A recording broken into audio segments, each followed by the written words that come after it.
Hi there, YouTube. So I'm going to do a little bit of a mental health video today.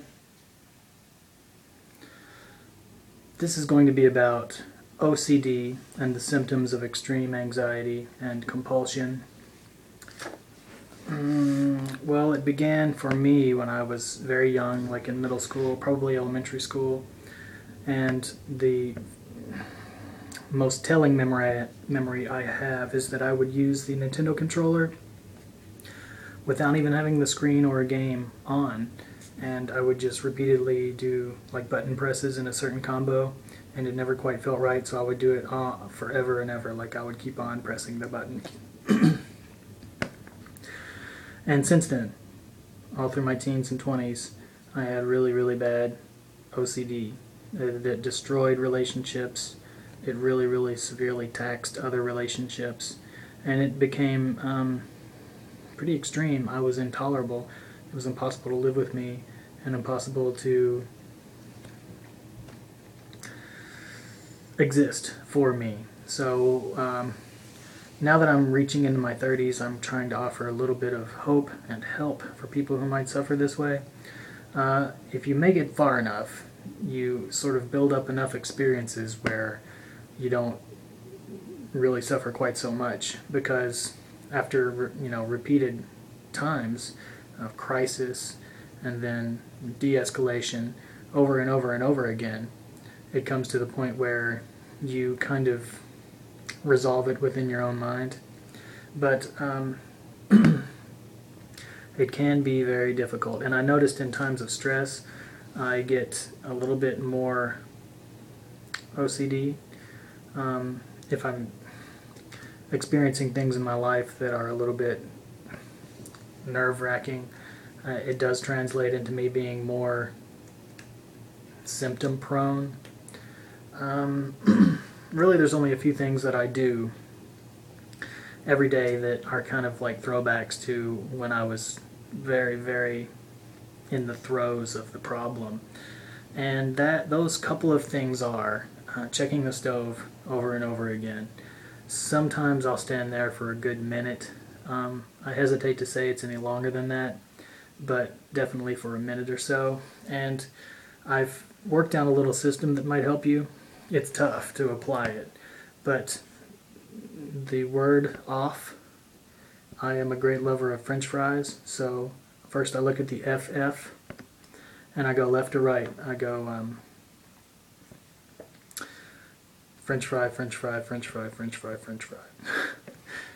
And then I look at the 0 and I just sort of visually examine the O, or the O and off, and I go backwards, circle, circle, circle, circle, circle. And then I feel safe and confident that I can read the word off again, and I read it off, off, off, off, off. And usually, if I'm really dedicated and I work hard on like being focused while that's going on, that can be enough for me. But if I'm leaving the kitchen, or if I'm leaving the house, definitely, or if I'm going to bed, sometimes I get caught up a little bit more, and I'll sit there and, like, if something's on my mind, I'm not certain that I'm doing it right. It's just basically based in fear, like a lot of things that compel humans. So that's a major one. And also my vehicle, if I get out of my car at night, or actually if I get out of my car ever, anytime I get out of my car, I do a 7-point check.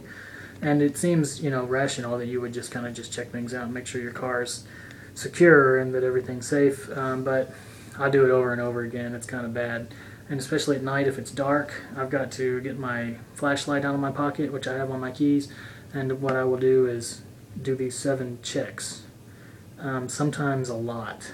And I've not really found a way to get over that instead of really focusing on what I'm doing and carefully paying attention.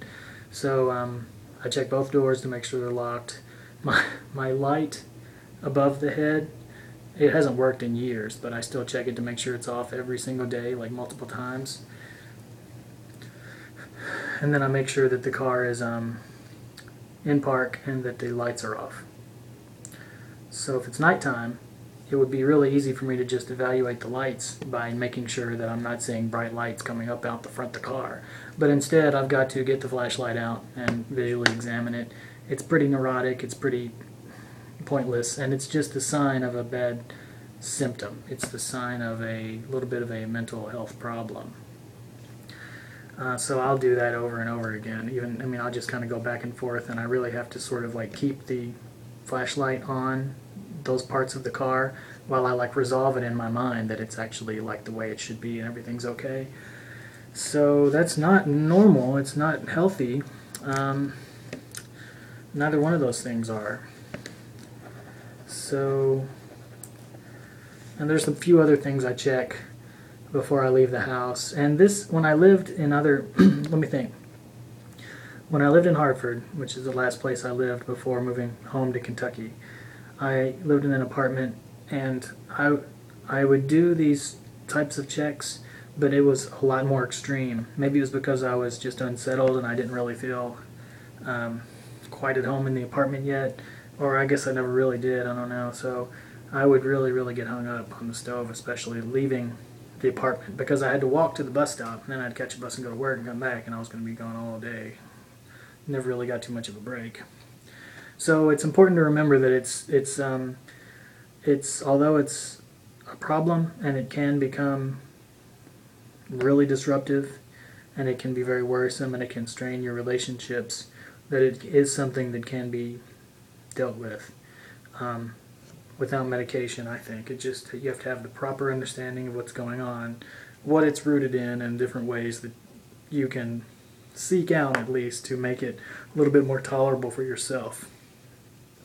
But the most important thing I say is wait it out, because just as time goes on, I've started to become less bothered, less worried, and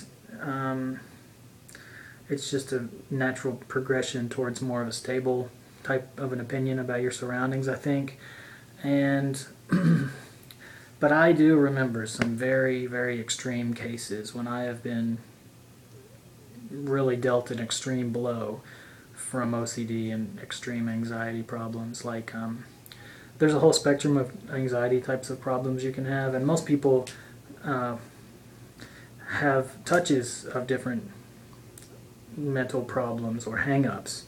But I had some really, really, really extreme anxiety, and it's led me to do some kind of ritualistic things that were not that healthy and that really got in the way of me living my life. But that's okay.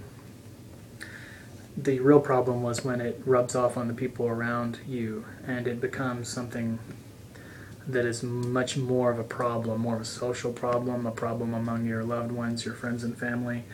And I think it's important to think about how dangerous and how filthy and fallen and wrecked the world is around us. And you really start to come to an understanding that we do all inhabit this space together, and it's a cumulative grime that really just settles over everything. And I don't mean to say that I think that the world is not a beautiful place that's filled with passion and excitement and joy and spontaneous joy. I just mean that the problems and the terrifying things and the stuff that will get in the way of living a healthy and happy life, it impacts everybody, and everybody is susceptible to it, and everybody is kind of in the same mess. And that makes things a little bit easier to swallow, and also keeping a very, very healthy idea that, well, it's kind of like the old adage, all things will pass, including this. And I noticed that I've had so many times when I've worked myself up and created a real crisis situation in my mind that eventually I can kind of tell when those symptoms are occurring, and I can look forward into the next day. I'm certain that if I wake up after a night of rest, that I'm not going to be quite so paranoid, quite so edgy, and quite so bothered anymore.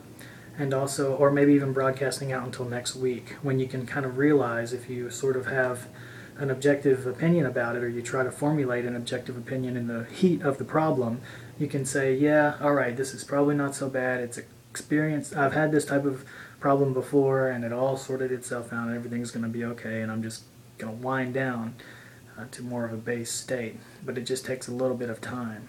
So it's a very real problem, and if you know someone who suffers with these types of problems, it can be life ruining. It's not easy for the person to deal with it, and it's I feel like I have a measure of control, but not really. So it's just one of those things. As humans developed and as humans started living in cities, and as the complexity of life kept increasing, and there's a certain personality type that really wants to rein in things and keep control over the environment, keep control over their person, and just sort of maybe it's really based in a controlling attitude. So there are ways to work around it, but you really have to kind of step outside of the situation and just try to come to terms with it on your own, in your own way. And for me,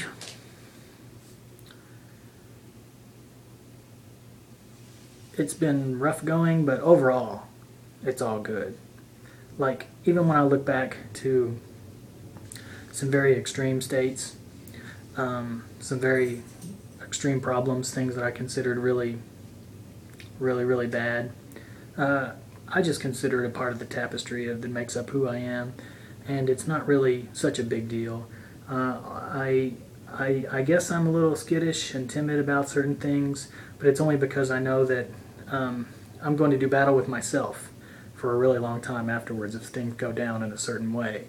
So you can set yourself up for success in a way, but as long as you keep the illusion of normalcy and you don't strain your working relationships, because really everybody's suffering in their own way, and a lot of people have problems a lot worse than we do.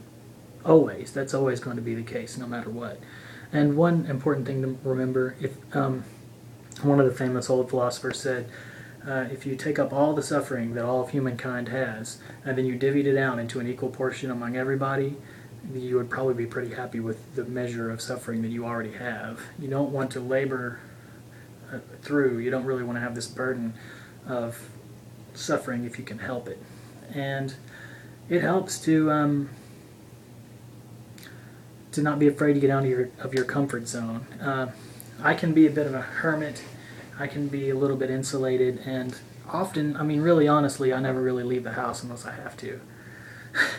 It's just kind of been the way I've been, I guess, all of my adult life.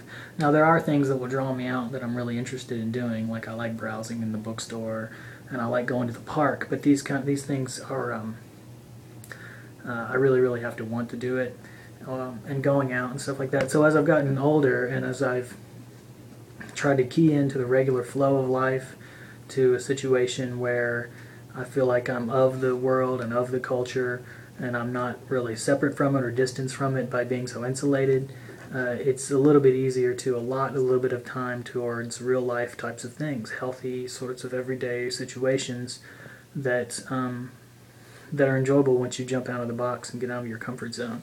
And that's another really important lesson I think that I've learned, is that no matter how difficult it is, see, a lot of people won't get this at all, because if you're an outgoing type of a person, and fully half the population, probably more, are outgoing types, you just, spontaneously want to get out into the world and see things and do things, and there's not really a drive towards, I guess, hermit-type behavior.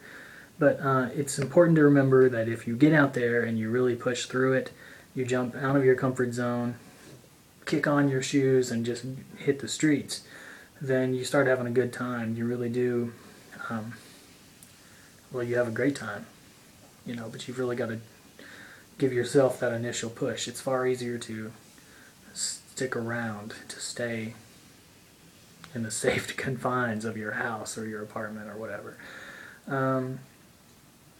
And one thing that really, really, really hung me up for years, and this may be, now that I'm thinking about it, this might be one of the more serious problems, it was wanting to get projects finished, because I've got a lot of loose ends as far as like projects that I've been working on, and part of it is, in university, we're all just sort of like dashing around between hobbies and trying to figure out like what types of art projects we want to be engaged in, and I came across lots of stuff I liked, and then suddenly, like, I've got this whole back catalog of things that I want to do, different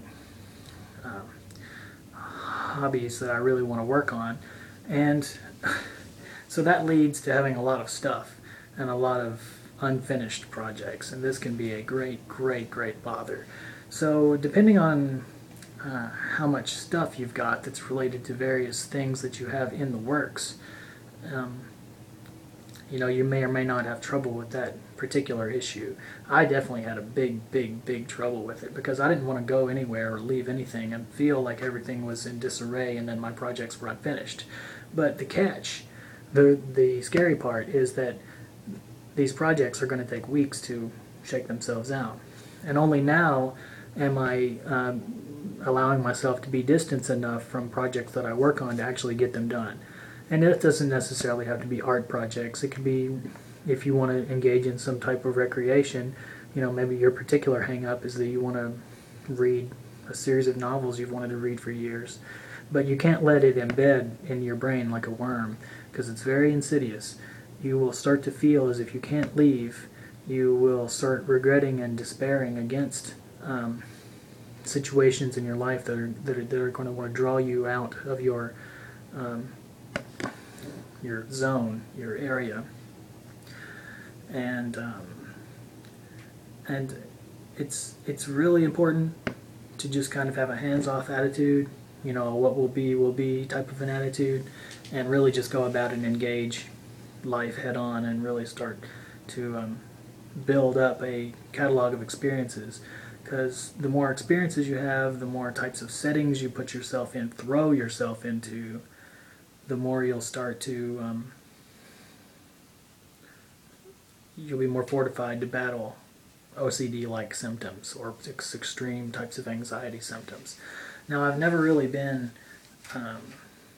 well, I guess in high school I was kind of shy, but a lot of people are. But, I mean, really from college on, I've never really been a shy type. So I'm not, I don't necessarily mean being shy. I just mean shying away from situations where you are pushed out of your comfort zone because you'd much rather be sitting alone doing something, or sorting through your papers, or going through things and organizing them. And it goes hand in hand, it really does. I mean, I can say safely that for years I much rather would have sat around organizing little scraps of paper or rewriting notes than going out and doing any type of thing that would be considered fun by most people. Not that it's fun to do these things, particularly for me. It can be maddening. But that's why it's a mental health issue. That's why it can be troublesome. It can get in the way. And I do still have, I'm a note taker, and I'm really picky about stuff. And I can really get caught up with, well, basically rewriting notes, like I mentioned, instead of actually getting any work done. And one quote that helps me a little bit in that regard is, I don't know where I found it, but stop counting crayons and start drawing pictures. That's definitely very important.